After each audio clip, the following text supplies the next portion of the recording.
नमस्कार।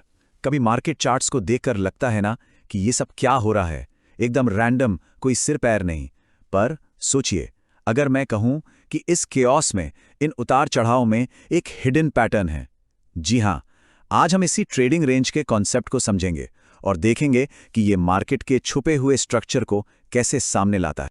तो सबसे बड़ा सवाल यही उठता है कि ये जो प्रोफेशनल ट्रेडर्स होते हैं वो इन चार्ट्स को देखकर अगला मूव कैसे पता लगा लेते हैं। क्या ये बस तुक्का है या इसके पीछे कोई सॉलिड लॉजिक है? चलिए आज इसी राज से पर्दा उठाते हैं। देखिए, मार्केट की चालें ना रैंडम नहीं होती। मार्केट असल में एक साइकिल को फॉलो करता है, जिसे रेंज साइकिल कहते हैं। ये एक ऐसा साइकिल है जो बार बार खुद को रिपीट करता है। तो अगर हम ये समझ जाएं कि ये साइकिल क्या है और हम फिलहाल इसमें कहां पर हैं, तो ये अंदाजा लगाना बहुत आसान हो जाता है कि आगे क्या हो सकता है। ठीक है, तो सवाल यह है कि इस साइकिल को पहचाने कैसे। इसकी शुरुआत होती है एक बहुत ही खास पैटर्न से, जिसे कहते हैं क्वाजीमोडो या क्यूएम पैटर्न। इसको ऐसे समझिए कि यह हमारी कहानी का पहला चैप्टर है, क्योंकि यही वो फ्रेम है जो हमारी पूरी ट्रेडिंग रेंज को डिफाइन करेगा। तो सबसे पहले आता है बियरिश क्यूएम। जैसा नाम से ही लग रहा है, ये इशारा करता है कि प्राइस नीचे जा सकती है। अब इसको पहचानने के ना दो मेन हिस्से हैं। पहला, प्राइस एक नया हाई बनाती है और ऐसा करके वो ऊपर लगे सारे स्टॉप लॉस हिट कर देती है। सोचिए, ये बड़े प्लेयर्स का एक सोचा समझा मूव होता है, रिटेल ट्रेडर्स को गेम से बाहर करने के लिए। इसी को कहते हैं स्टॉप हंट। और इसके ठीक बाद प्राइस तेजी से गिरकर पिछले लो को भी तोड़ देती है। इसे टेक्निकली हम ब्रेक ऑफ स्ट्रक्चर या बीओएस कहते हैं। मजे की बात यह है कि ये पैटर्न चार्ट पर एक एम जैसा शेप बनाता है, जैसा यहां दिख भी रहा है। लेफ्ट में इसकी सिंपल लाइन ड्राइंग है और राइट में ये असली कैंडल्स के साथ कैसा दिखता है।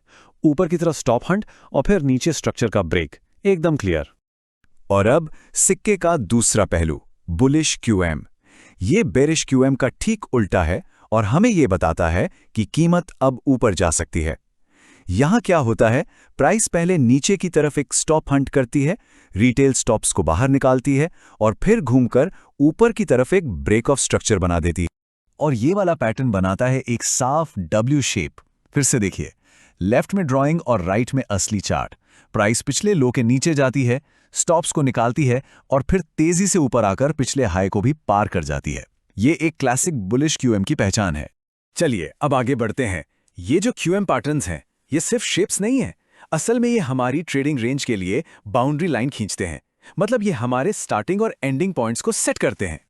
तो जब मार्केट नीचे जा रहा हो, यानी एक बेरिश रेंज में, तो उसकी शुरुआत होती है एक स्ट्रॉन्ग हाई से। ये स्ट्रॉन्ग हाई और कुछ नहीं, हमारा बेरिश क्यूएम पैटर्न ही है, वो एम शेप।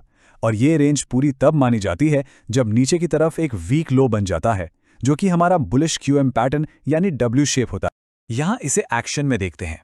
एकदम टॉप पर है हमारा स्ट्रॉन्ग हाई, जहां से गिरावट शुरू हुई, और सबसे नीचे बना वीक लो, जिसने कंफर्म कर दिया कि ये रेंज अब पूरी हो चुकी है। अब पूरा ढांचा हमारे सामने बिल्कुल साफ है। और ठीक इसी तरह जब मार्केट ऊपर जा रहा हो, मतलब एक बुलिश रेंज में, तो इसकी शुरुआत होती है एक स्ट्रॉन्ग लो से, यानी हमारे डब्ल्यू शेप वाले पैटर्न से।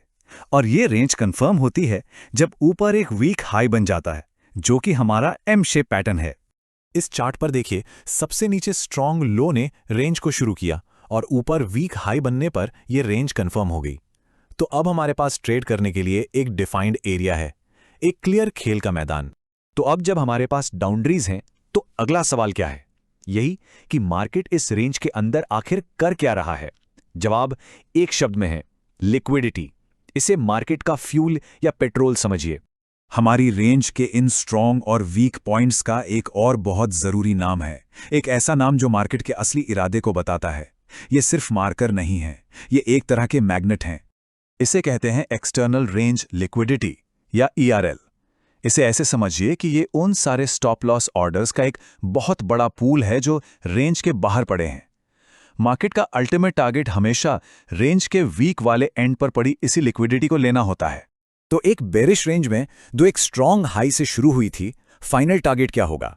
हमेशा नीचे मौजूद वीक लो की लिक्विडिटी को लेना। जैसा कि ये चार्ट दिखा रहा है, प्राइस आखिर में उस ईआरएल की तरफ एक चुंबक की तरह खींची चली जाती है। और बुलिश रेंज में जो स्ट्रॉन्ग लो से शुरू होती है, कहानी वही है, बस डायरेक्शन बदल जाता है। फाइनल टारगेट है ऊपर की तरफ वीक हाई पर मौजूद ईआरएल। मार्केट का पूरा इरादा उस वीक हाई को निकालने का होता है। अच्छा, अगर एक्सटर्नल लिक्विडिटी है तो जाहिर है इंटरनल भी होगी। इंटरनल रेंज लिक्विडिटी या IRL हमारी मेन रेंज के अंदर बनने वाले छोटे छोटे स्विंग हाइज और लोज होते हैं।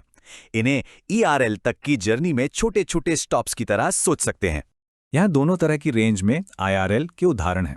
ये जो छोटे छोटे स्विंग पॉइंट्स होते हैं ना, ये मार्केट को ERL की तरफ बढ़ने के लिए फ्यूल देते हैं। मार्केट अक्सर एक IRL पॉइंट से दूसरे तक जाता है, अपने फाइनल टारगेट की तरफ बढ़ते हुए। चलिए, अब हम इस पजल के आखिरी हिस्से पर आ गए हैं। हमने रेंज डिफाइन कर ली, हमने टारगेट भी पहचान लिया। तो अब सवाल यह है कि ट्रेड में घुसने की सबसे अच्छी जगह कौन सी है? बेस्ट एंट्री कहाँ मिलेगी? इसका जवाब छुपा है प्रीमियम और डिस्काउंट के सिद्धांत में। लॉजिक बहुत सिंपल है। हर कोई चीजें सस्ती खरीदना और महंगे बेचना चाहता है ना? मार्केट भी बिल्कुल ऐसे ही काम करता है। रेंज का जो ऊपरी 50% हिस्सा है वो है प्रीमियम, मतलब महंगा एरिया, जो बेचने के लिए अच्छा है, और निचला 50% हिस्सा है डिस्काउंट, मतलब सस्ता एरिया, जो खरीदने के लिए परफेक्ट है। और यहाँ पर सारी चीजें एक साथ जुड़ जाती हैं। इस बुलिश रेंज में हमने 50% पर एक लाइन खींची है। लॉजिक सिंपल है, इंतजार करो कि प्राइस डिस्काउंट जोन में वापस आए ताकि सस्ते में खरीदा जा सके और फिर वीक हाई पर मौजूद ERL को टारगेट किया जाए। ये एक हाई प्रोबेबिलिटी सेटअप है क्योंकि इसमें मार्केट के नेचुरल फ्लो के साथ ट्रेड किया जाता है।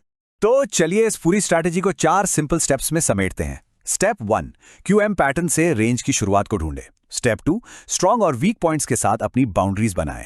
स्टेप 3, ERL को अपना फाइनल टारगेट सेट करें। और स्टेप 4, सही कीमत पर एंट्री के लिए प्रीमियम या डिस्काउंट जोन का इंतजार करें।